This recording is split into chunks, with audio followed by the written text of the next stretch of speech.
This show is a part of the FM Podcast Network, the home of great music podcasts.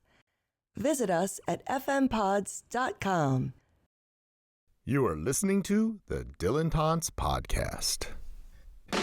Hey everyone, this is Jim Salvucci of the Dylanologists. Welcome to another episode of What Is It About Bob Dylan? Today, I am thrilled to have Scott Warmuth. Scott is a writer and musician from Albuquerque, New Mexico.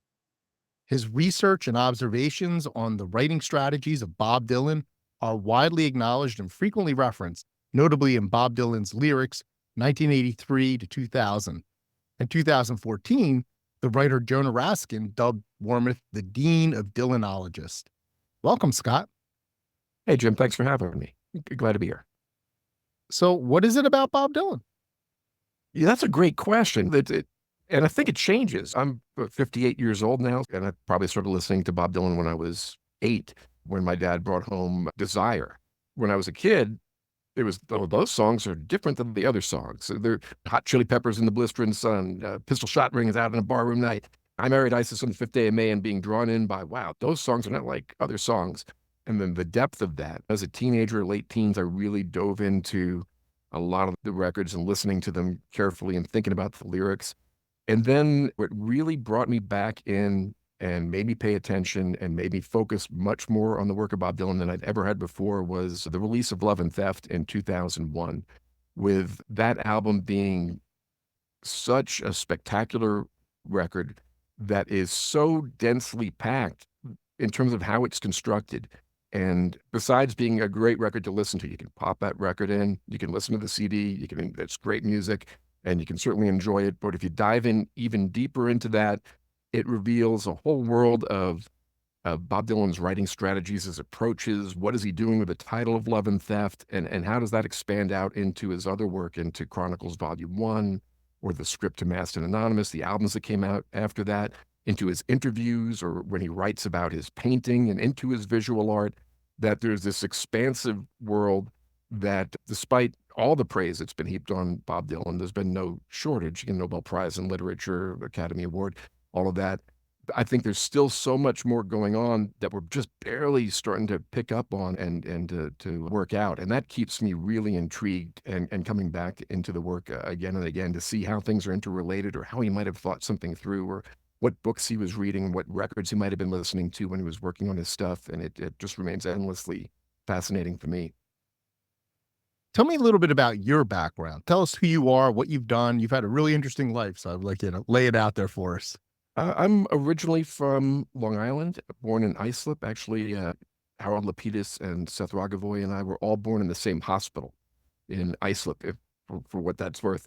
I don't know if there's something in the water in Islip. Grew up on Long Island, an hour outside of Manhattan, in a Levitt community. Big rock and roll fan since I was a little kid. We had 3 Beatles albums in my house when I was a kid. It was Meet the Beatles, Introducing the Beatles, which is on VJ Records, and the Beatles' second album. For me, those were the records that I would listen to a lot and branch out from there. I had a big box of 45s that my mom gave me as a kid. I remember going through them and figuring out, okay, Everly Brothers go in the good pile. Elvis Presley goes in the good pile. Wasn't such a big fan of Mr. Blue by the Fleetwoods, or finding novelty records in there, listening to all those Everly Brothers sides, and started playing guitar when I was 8.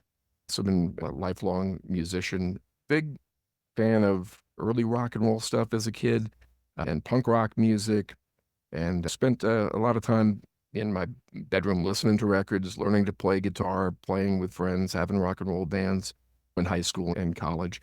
Went to State University of New York at Stony Brook. I think now they call it the University at Stony Brook. They had a really pioneering popular music program in the 80s. There weren't a lot of places that did that. They used to call Stony Brook the Berkeley of the East, because they had a pretty good popular music program at Berkeley. And I had the good fortune to study with a couple of good professors. There's a great professor named Peter Winkler that I studied with, who really pioneered that popular music program there. I was a music minor in college. He had some great courses in popular composition, which are essentially songwriting courses. So studying songwriting, writing your songs, bringing them in, taking critiques and working on those. I did that in school, and moved out to New Mexico in 1996.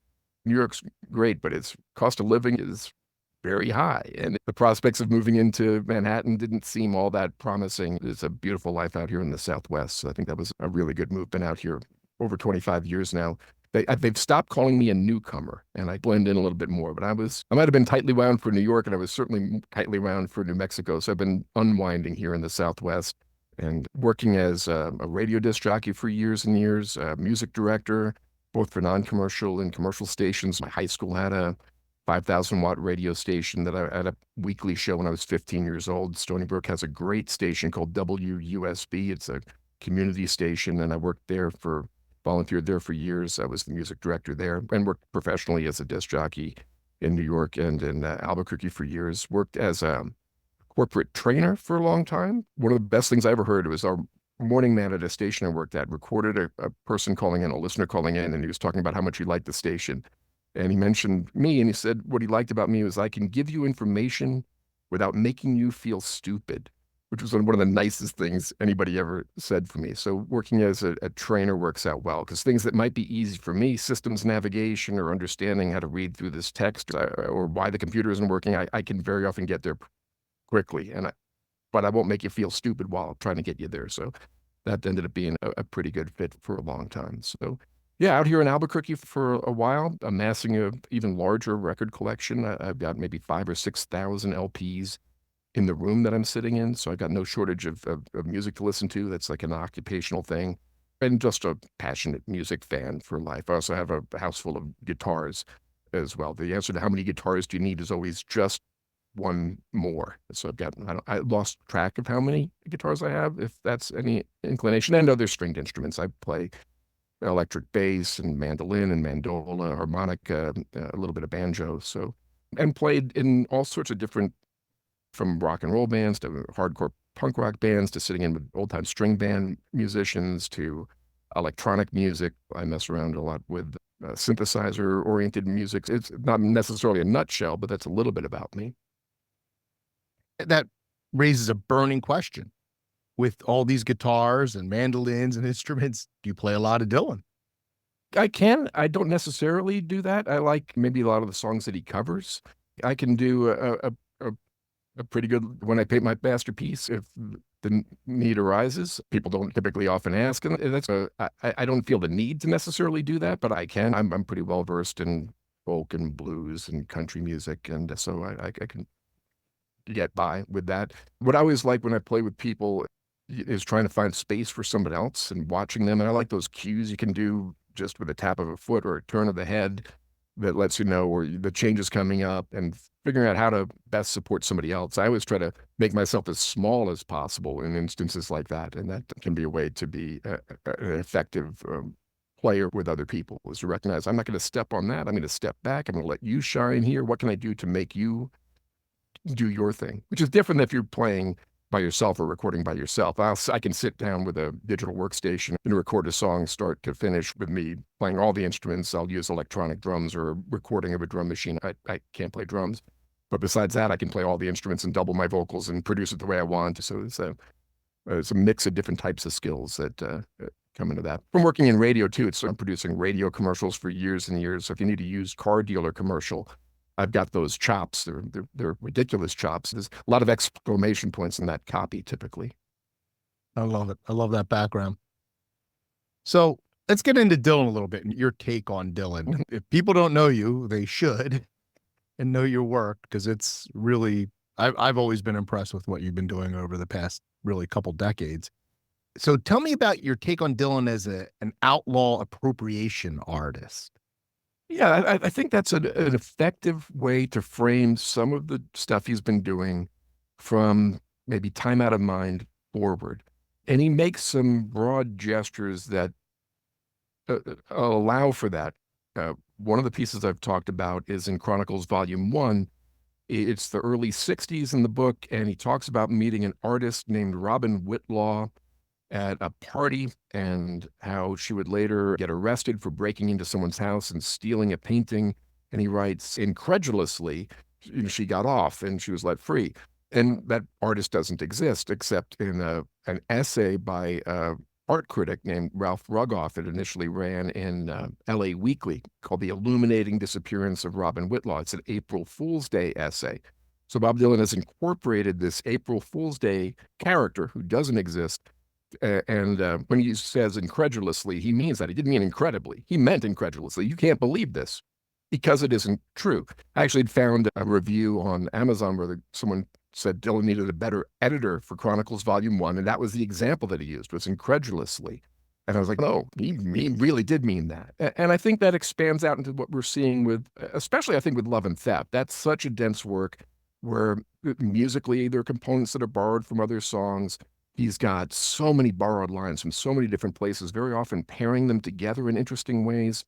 And you want to think about who are Bob Dylan's contemporaries. You could talk about Joni Mitchell or Leonard Cohen or Warren Zevon or Hank Williams, a songwriter, or Willie Dixon, who's up there in that tower of song. But I think thinking about Dylan's interaction and friendship with the artist Richard Prince is an effective way to frame that. Richard Prince, of course, known for his work along those lines. I read a deposition for Richard Prince on the stand for a recent court case that was just settled. And he talked about Bob Dylan not only being his mentor, but being his friend. And I think there's a blurring of the lines between where one ends and one begins. I don't know if we'll ever get any straight answers about that. I don't know that I necessarily want straight answers about that. But I think you see Richard Prince writes the intro to the Asia series, and it's in the catalog for that. And he posts endlessly about Bob Dylan and his social media stuff, quoting Dylan lyrics all the time. So I think that is an interesting way to look at it, especially when you branch out. How is he constructing this stuff? It's different than the folk process. I heard this song, that line kind of floats around. It's in a bunch of different blues songs. I think we're different from that. I think we're seeing different writing strategies. I think thinking about how William Burroughs would approach writing is interesting from the notion of cut-ups, where those might have been more randomized. You cut open the pages and see if the future spills out or whatever might be there. But he also has an essay he wrote about artistic theft, where he talks about you want a good cloudy sky, you steal it from Edward Hopper. You want this piece, you take these characters, you mix them around, you steal everything. And everything is grist to make stuff out of. And I think there's also some parallels between both of those writers, William Burroughs and Bob Dylan, when it comes to how they both use the work of Ernest Hemingway. I wrote a long piece about how Dylan uses, in a hidden way in Chronicles Volume 1, you really have to piece it out, but he does use bits from the snows of Kilimanjaro when he's talking about that hand injury in Chronicles Volume 1.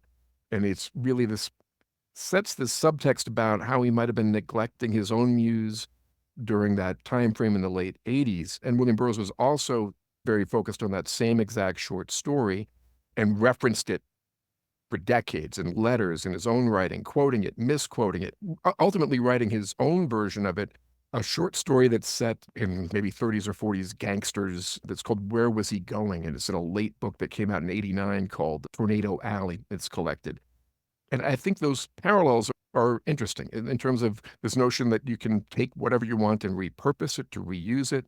And I think one of the things that Dylan has been doing is incorporating so much between these that they tie together. If you take a look and follow strings that he's left, pieces he left in, say, Chronicles or an interview or in his paintings. And I think there's a lot more going on in his visual art than any of us are really picking up on that is just beneath the surface if you dig enough. One of the things that I find really interesting, and I'm wondering if you've thought about this, and if not, maybe you'll do some thinking on it right now.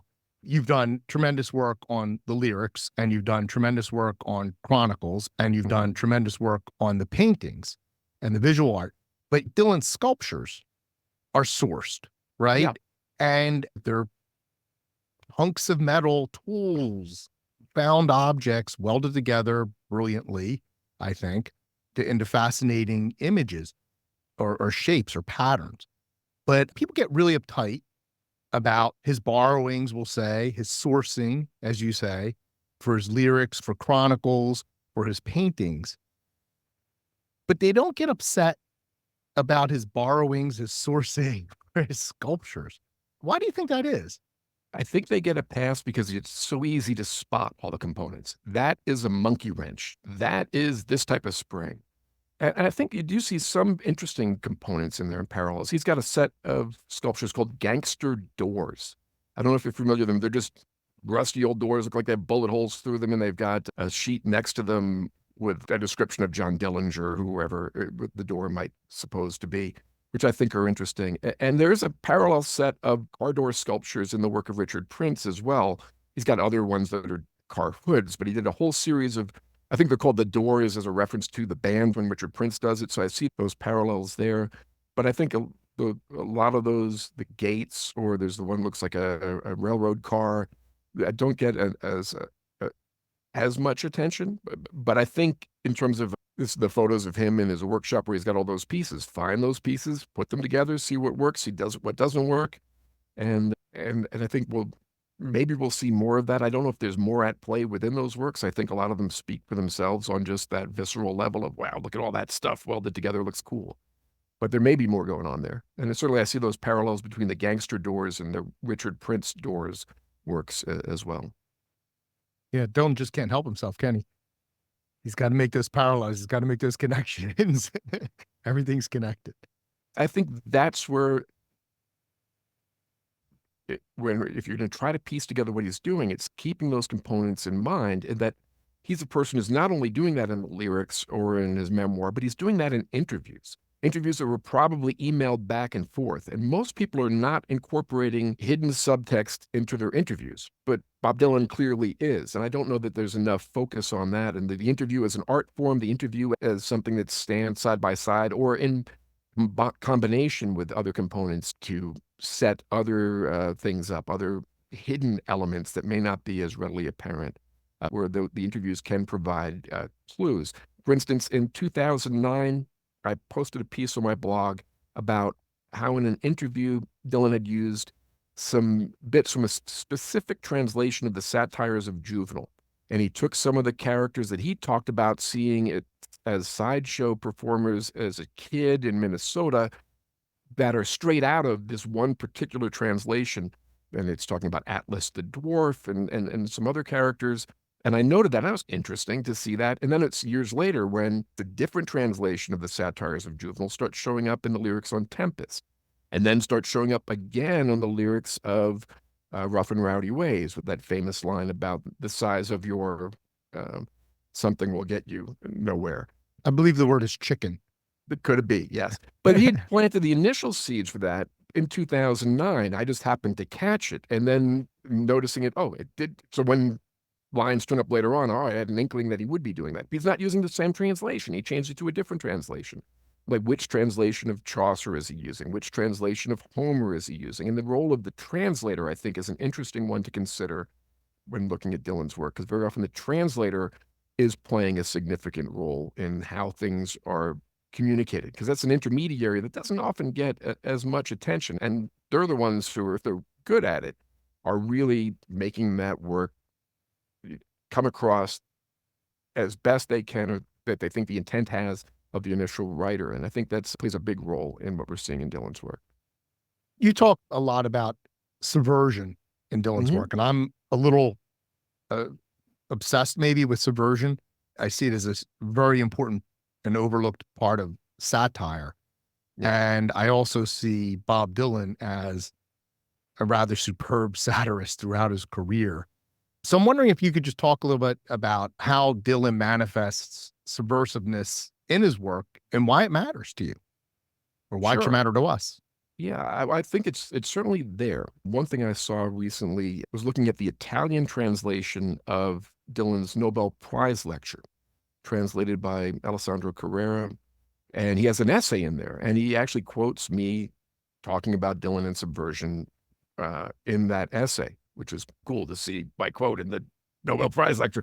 And the quote I'd mentioned, where Dylan on Theme Time Radio Hour says, the first rule of being subversive is don't let anyone know you're being subversive. He says it in an episode of Theme Time Radio Hour. Now, Theme Time Radio Hour is Eddie Gorodetsky, was the producer of that. And if you look, he had actually said that exact same quote, I think maybe to the Los Angeles Times a few years earlier. So that notion, maybe even his notion of what he says about subversion is something he took from someplace else or has worked into that. But I think there are that elements of that. He's not really interested in explaining it out or expressing it as doctrine. It's one of the things I said in the interview that's quoted in the Nobel Prize lecture essay.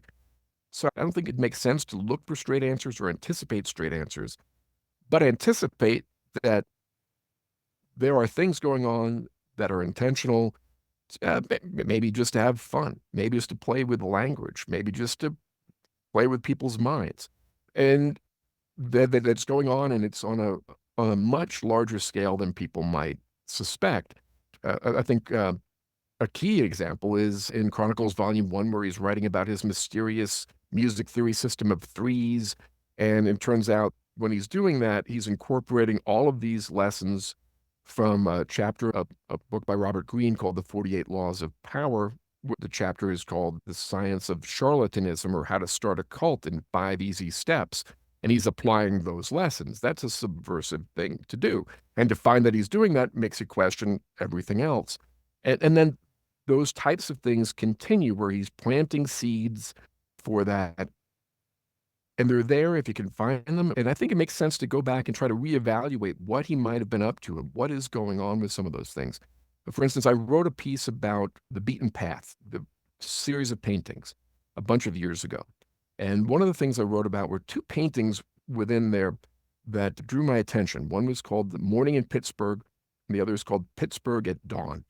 Now, I'm from New York. I looked at those paintings and I said, that's the Brooklyn Bridge in the one painting, and that's the Manhattan Bridge in the other painting. So it's certainly not Pittsburgh, and something is what is going on here? I'm trying to think, what else could be bridges in Pittsburgh? I'm thinking like they got a bridge named after Andy Warhol in Pittsburgh. Is it that? No, it's not that. And then as I kept digging, I figured out what I thought was almost certainly going on. The day we're recording this happens to be the 40th anniversary of the release of Bruce Springsteen's Born in the USA album. And in the 80s, Reagan tried to co-opt Born in the USA, and in a speech in New Jersey called out Bruce Springsteen in a positive light, and Springsteen was clearly not thrilled by this. And on stage in Pittsburgh, a day or two later, he talked about it, and he says, I don't know what records he was listening to. I bet it wasn't the Nebraska album. And then he gave a longer interview to Rolling Stone, where he talked at length about why this concerned him. And he talked about Reagan's, it's a new morning, it's a new dawn, et cetera. And Springsteen says, literally, it's not morning in Pittsburgh. It's not morning in these places. And talked about why he didn't like his work being co-opted that way. So I thought, Morning in Pittsburgh, that kind of makes sense. That's probably where that title got. But the other one is Pittsburgh at Dawn. And I what's Pittsburgh at Dawn? What's going on with that? And it wasn't until years later, and at that point I knew that a bunch of those paintings, many of them were based on films, but that specific one about Pittsburgh at Dawn, it's actually a shot from The French Connection with the Manhattan Bridge in it. Popeye Doyle, Detective Popeye Doyle, is about to come walking out of that bar. So he's paired them together. There's a painting that's involving a detective, and there's another painting that involves some detective work to get there. And was that intentional? Yeah, I didn't create those paintings and title them Pittsburgh titles and put the bridges from New York in them. Those are there to ask questions and sometimes it could just be mislabeled, whatever. He's got paintings that say they're in New Mexico, and actually the gas station he's painting is in Texas. I don't think that has a huge meaning, but I think in this case, he was specifically referencing Springsteen and then also playing the detective role there. And I think we see that continue with detectives in his paintings. And he's got a number of them. He's got a whole bunch of paintings that involve New York City in the 70s, Times Square, and detectives in Times Square from films. There's a couple from Shaft, The French Connection, and there's some additional ones as well. And I think if you take some time and look into those, he's playing those same types of games where he's planting detectives and asking you to see, are you up for the task? A painting that really drew my attention was one called Newsstand. It's a photo, it's based on a shot from a film. It's a guy at a newsstand at a subway entrance in Times Square. It's in the 70s. The guy's buying a newspaper. One thing I noticed initially when I first looked at it is there's magazines on the newsstand, and one of the magazines is actually one of Dylan's earlier paintings. He had done a revisionist art series of magazine paintings. So he put his own painting within this painting, which drew my attention. And so I thought, what does he want me to look at? Well, I'll go back and take another look at that painting, of course. And it was a Dylan fan out of Greece who goes by Skinny Moo, who pieced together that painting is based on a shot from a film called Massage Parlor Hookers, an exploitation film from the early 70s. Used to play on double bills with titles like Flesh Pot on 42nd Street, which is another movie that Dylan did a painting from. So I started looking at that painting and thinking, okay, that guy at the newsstand is a detective in the film. So it's another detective. And there's that other painting within it. It's a country music magazine. It's got LBJ on the cover. And it's loaded with all sorts of text. And I started looking at it, going, what's going on here? And then one of the things I noticed is the name Sherlock in there. And I think, okay, Sherlock could be Sherlock Holmes, could be any old Sherlock. But then I noticed there's another name on there that's Watson. So you got Sherlock and Watson. So that's very likely he's planted another detectives in this earlier painting. And I'm looking at it and thinking, what is going on? What am I supposed to be looking for in this? And then in the painting, I noticed one of the things says Connie Arnold, signed to Columbia. And Bob Dylan's been signed to Columbia forever, but who's Connie Arnold? And I got to thinking, I recognized that it's not one person, it's two. Connie and Arnold are the main characters in Joyce Carol Oates' short story, Where Are You Going, Where Have You Been?, which she dedicated to Bob Dylan. It says, for Bob Dylan. And I'd actually started writing about Dylan's paintings and that short story years ago regarding one of the paintings that's in the Asia series. And it's an anomaly in the Asia series because it's a magazine cover painting of Life magazine, an issue of Life. And it is a precursor to the magazine paintings that we see in the revisionist art series, which are all magazine covers, imagined and pretend, strange text through them. On Dylan's own Instagram account, they described it as his first foray into conceptual art was that series of paintings. The painting that I'd initially written about from that Life magazine cover, it's got all new text on it, changed out. And one thing I think is I keyed into, the back cover of the revisionist art catalog has a rewritten review of the revisionist art show. Roberta Smith at the New York Times panned the show and wrote a very negative review. And on the back of the revisionist art cover, it's been completely written by Robert A. Smith. And it's a rave. And it's not only a rave, but it also includes some text, and it's almost certainly written by Dylan, if not approved. But one of the lines within the rewritten piece is, they are full of double meanings and are carefully plotted with several stories happening at once. I think that's an important thing to keep in mind. Now, on that Life magazine cover, added text on there includes the shadow and the mask, which may not mean anything to you unless you spend a lot of time taking apart Chronicles Volume 1 and noticing that it's filled with Sax Rohmer's Fu Manchu novels, all over the place, all different sorts of quotes out of those. And there's The Shadow of Fu Manchu and The Mask of Fu Manchu are two of those books. So that's one set of stories going on in there. The other one, the last two items on that list, on that magazine cover painting, are thinking outside the box and what happens next. And my interpretation of that years ago was, what happens next, thinking outside the box, well, it could be the next issue of Life magazine, which happens to be the issue that has the story that Joyce Carol Oates was inspired by to write Where He Was Going, Where Are You Going, Where Have You Been? And I thought that was interesting.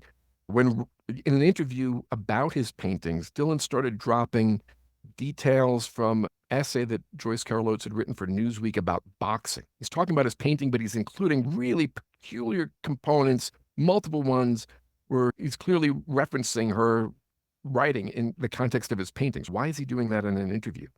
And there's also a passage in Chronicles Volume 1 where he's talking about metallic sunglasses and seeing everything in miniature that parallels almost exactly a passage in the Joyce Carol Oates story. So I think what's going on is there's a series of paintings with this cat and mouse game with the writing of Joyce Carol Oates that he's playing, probably in paying homage to, you dedicated this story to me. But that's an interesting way to work. Who's planting detectives and hidden detective paintings?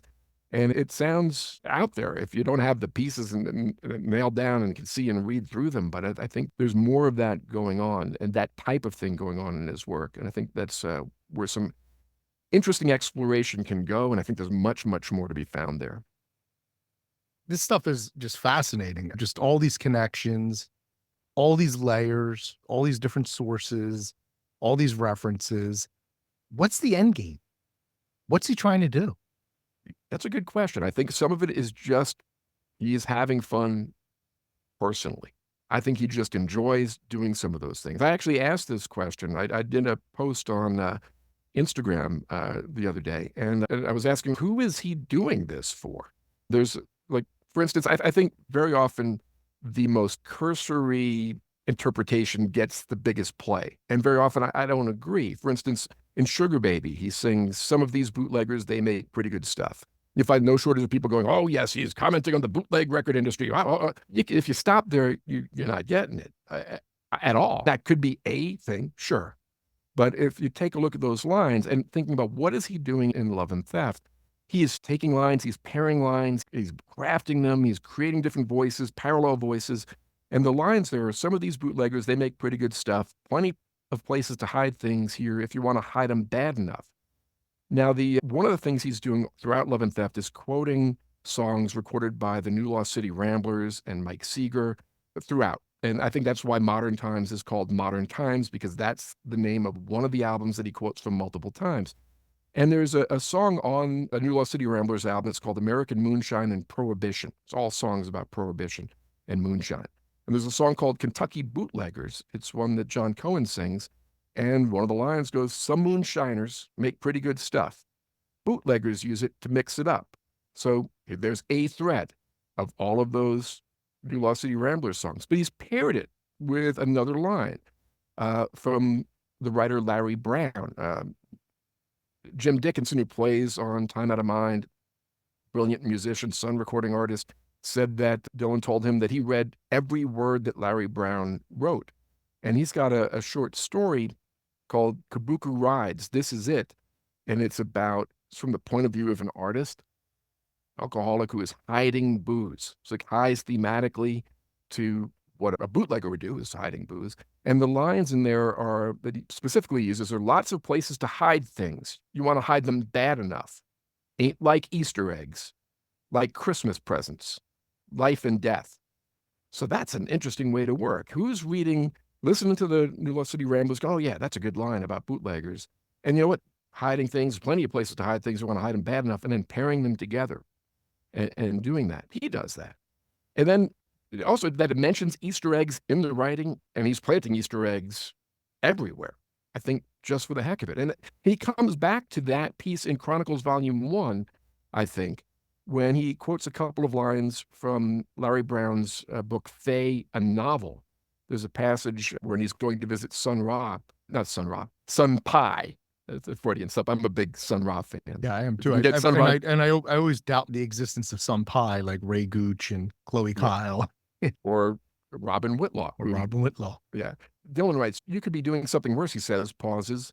I used to do some of that and nodded in the direction of the blue cop bike. Look around if you want to.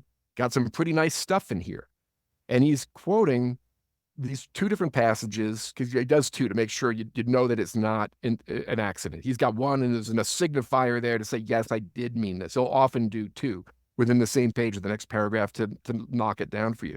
So Larry Brown, he's written, look around if you want to. She's got some pretty nice stuff in here. And I think it ties back. It's a callback to the bootleggers making pretty good stuff in the song. Does that? And who is that for? That's the other question. And Chronicles Volume 1 is written like that. And the works are intertwined that way, where there's a piece in Chronicles Volume 1 that is tied to stuff going on in the Masted Anonymous script, or the interviews are tied to the paintings. I think part of it is just, it gives him something to do. I think he's an artist who works on so many different levels. I think he's intrigued by that. Maybe he does it for the close reader like me. Who's he doing that for? Or he's doing it for a Mr. Jones type who's never going to get that. I don't need to know a straight answer, but I can certainly see moving parts and draw, I think, reasonable connections between them and have a rational discussion about it without it going off into JFK conspiracy theory land. At some point, it becomes impossible not to think that the sourcing, the references, the intertext is the point. In other words, that's the message. If you want to find the message in all these works, it's that sourcing. And I think you've uncovered a lot of that, right? Like these things make more sense They're not just throwaway lines in a song. When you see those connections, they suddenly become more meaningful. And to write on that level and to make it come, if you didn't know any of that, you can read Chronicles Volume 1 and go, wow, that was a really good memoir. You can listen to 11th Eve, go, that's a really great record. And then to know there's all this other stuff going on, that they can't give him enough awards. Give him another Nobel Prize in Literature, because why not? And the one I always say he should get is there's a Mystery Writers Association. They have the Edgar Allan Poe Awards. And I think he should get an Edgar Allan Poe Award because there's another writer named Robert Zimmerman. He was R.D. Zimmerman writing his mystery novels. And Dylan takes some stuff from one of his mystery novels and from pacing pages and weaves them into Chronicles Volume 1 is some kind of Ojo. And this is the guy who lived in Minnesota and hates being compared to Bob Dylan and gets woken up at 2 a.m. by Scandinavian Bob Dylan fans and calls Bob Dylan the dreaded him and the other.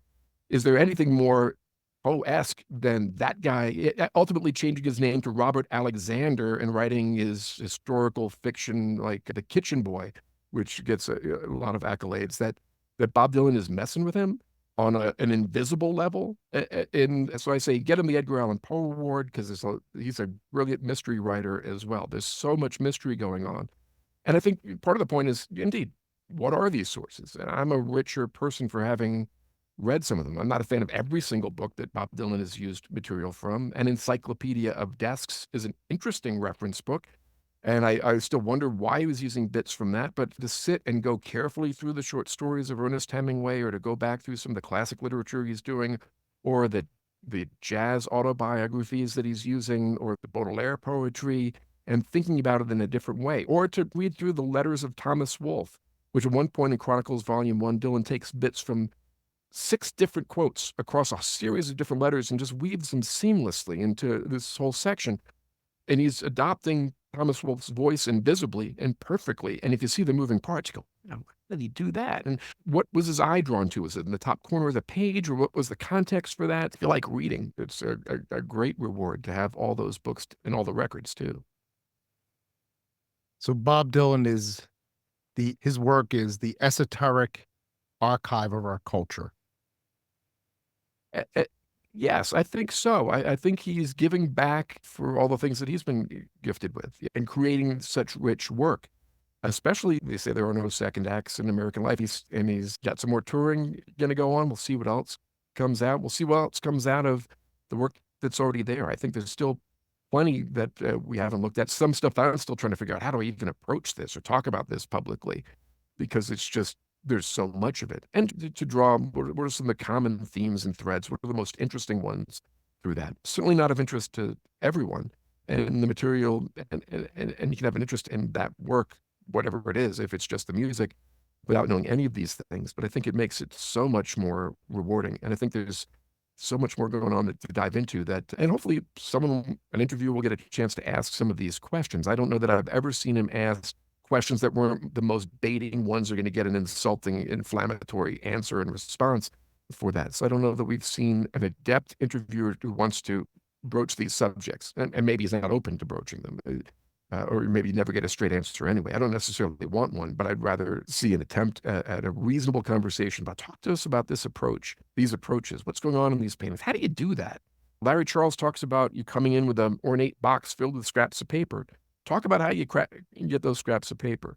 Larry Brown said he never saw Bob Dylan with a book when they were working on the Masked Anonymous script. I know he had a lot of books because I got a big pile of them. I think you might have some talking to people who wrote with him and get some more detail that way. So remains ever fascinating for me. I'll put it down. I'll come back to it. I have a rich life doing other things besides this. It's not just I just sit there in a tunnel and just do this all day, every day. It might seem like that because some of the work is labor intense, but I put it down, do other things, come back to it, see with a fresh set of eyes, and it's always rewarding. I'm glad you dispelled the myth that you sit in a room and do nothing but Google Bob Dylan and read books. Some people have that impression. I read a book. The guy said, this book came out last week. I said I had a black heart, because that's what I do. And I was like, this guy doesn't know me from a hill of beans. And to say I have a black heart because of my method, for some people, I think maybe even looked or considered that work, or they don't want to. But I thought it was unfair to say that I have a black heart in your crummy book, which I'm not going to buy. Yeah, And I won't name the guy, but I saw it and it didn't go. that's just rude. And I guess for some people, you're in a weird way, you're demystifying it. But at the same time, for me, it's more mystifying that he can do this, that there's a meaning to this. There's a reason he's doing this. This is an unbelievable project. It's a lifetime of work. He's 83 years old, Yeah. and he's still doing this.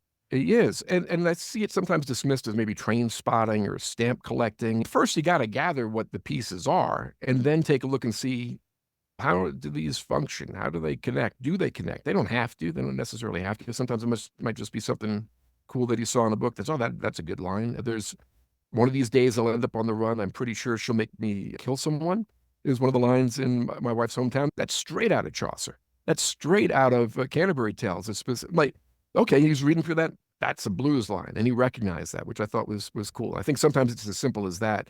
But sometimes it's much, much more intense with multiple themes going on. I think, especially with Tweedledee and Tweedledum, you've got competing themes. You've got the whole sections of this song functions as an answer record to the Grateful Dead's Uncle John's Band in a range of different ways by quoting New Lost City Ramblers songs. One of the things I found rewarding is I'd written about that, and there's a wonderful documentary about John Cohen from the New Lost City Ramblers that's been making the festival circuits called Different Johns, and it follows him, John Cohen, through his trips to South America, his trips to Appalachia, his work.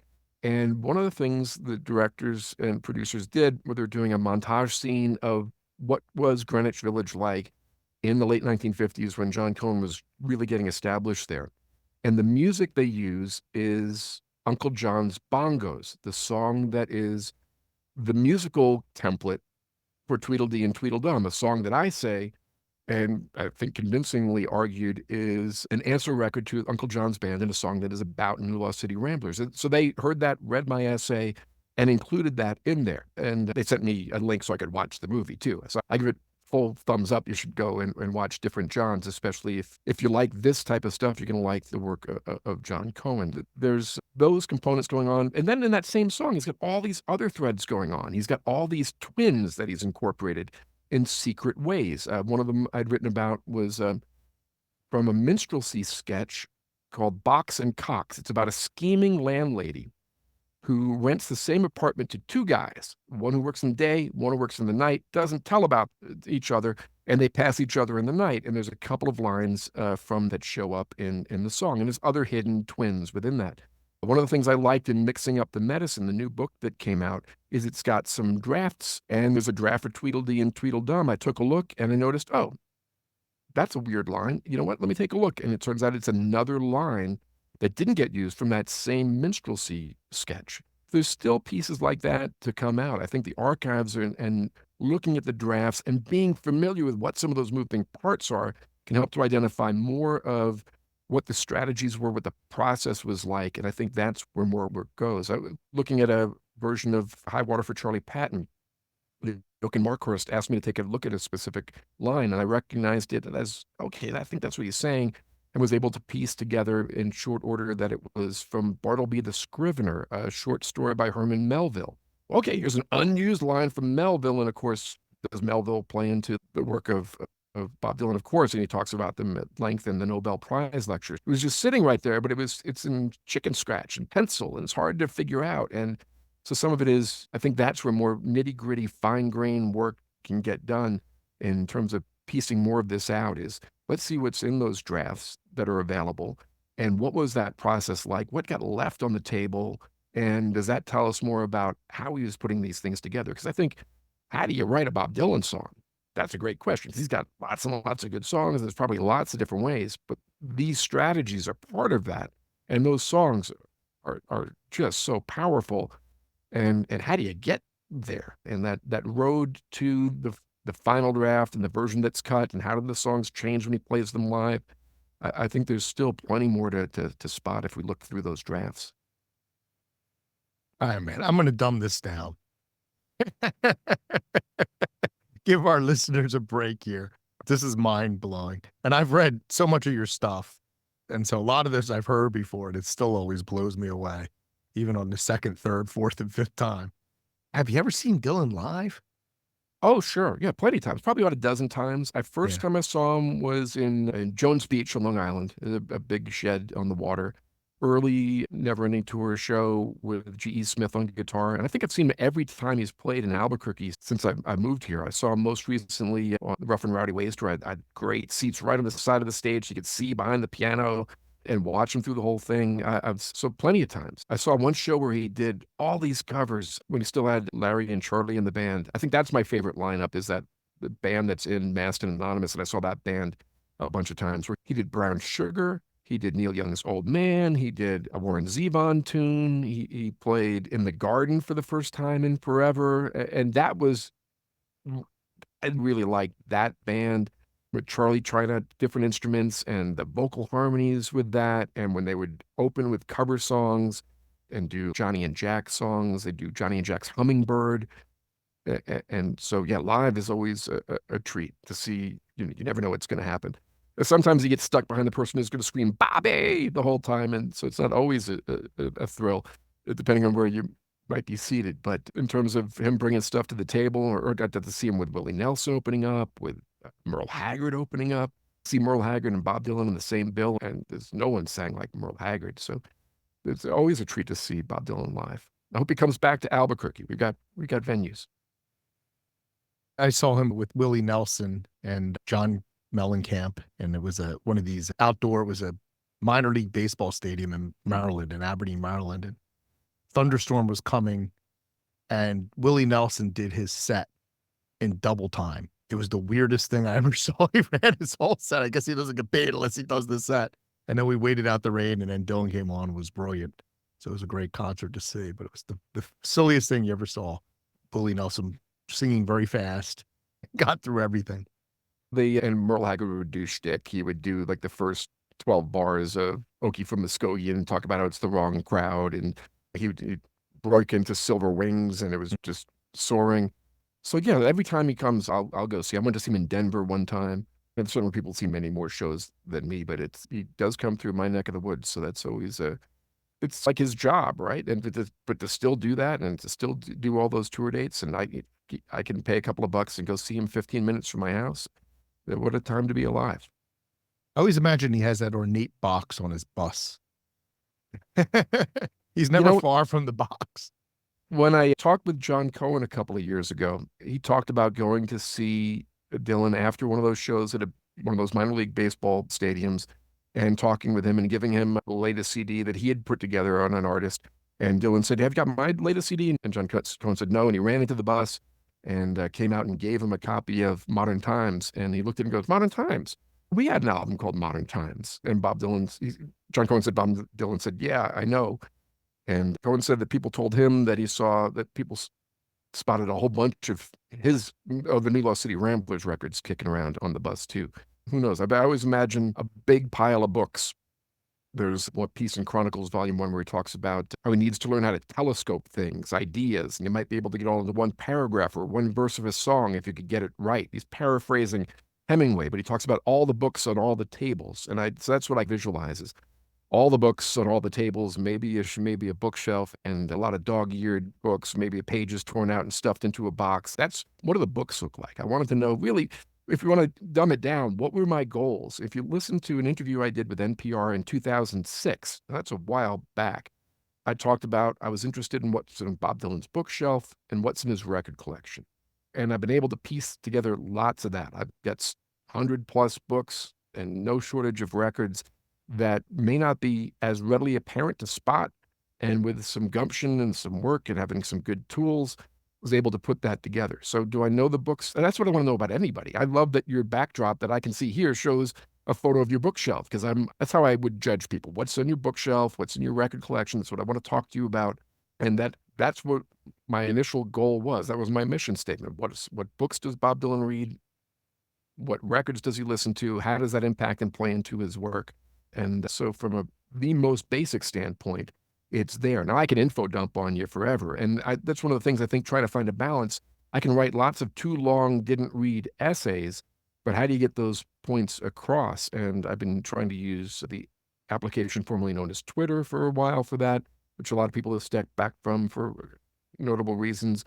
Instagram has become a really good way to do that. Recently, one of the things that Instagram has added is the ability to add songs to your posts. So I've been doing a whole series of posts recently where here's the specific verse from the New Lost City Ramblers song that I'm talking about. Here's a photo of the lyrics from Dylan. Here's how these lyrics look in the liner notes.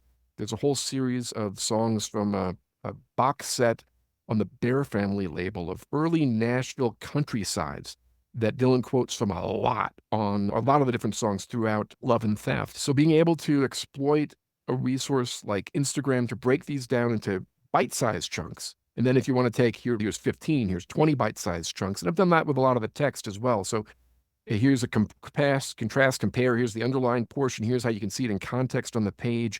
I think that's been another way, besides writing like a full-length book, describing this, capturing the best of it. How can you break it down into bite-sized chunks that someone can go, okay, there is something going on there. And that continues to gain traction with people that I'm interested in having conversations with, or people interested in music and the arts and want to have a rational, interesting discussion back and forth with that. So trying to take advantage of those platforms. And Instagram, especially with the addition of being able to add music, recently has become, I think, a much more effective way to communicate some of those components. So I've been trying to take advantage of some of that. I was one of those people who used to follow you on Twitter, but to step back, I'm on there, but I don't ever post or even really look at it. I should check you out on Instagram. What's your handle? It's just my name, Scott Warmuth. I keep it easy. Okay. So Excellent. Scott, this has been amazing. Fantastic time talking to you. I love everything you're doing. I love what your insights, your research, the way you put things together. I think it's invaluable to the Dylan studies community, whatever you want to call it. You are a premier Dylanologist out there, and I'm really honored to have you on the show. So thanks for this. I appreciate it. When I started doing some of this work, a lot of it didn't seem plausible to many people. And you were an early adopter, read some of the things I was doing, with things I wrote in your classes that you were teaching. And it meant a lot to have a voice saying, oh, I see what you're talking about, Scott. I really appreciate this, and I'm going to tell some other folks about it. So it meant a lot to me, and that was more than a decade ago. And I've been following all the stuff you've been doing now. So it's been a real pleasure to get a chance to sit and talk at length. So thank you for having me. Yeah, and thanks for reminding me. I used to use this in your stuff in class. I used to freak my students out to no end. It was good for them. So thank you for that. Well, Scott, this has been great. Thanks a lot. My pleasure. Take care. Thank you for listening to the Dylantonts podcast. Be sure to subscribe to have the Dylantonts sent directly to your inbox. And share the Dylantonts on social media.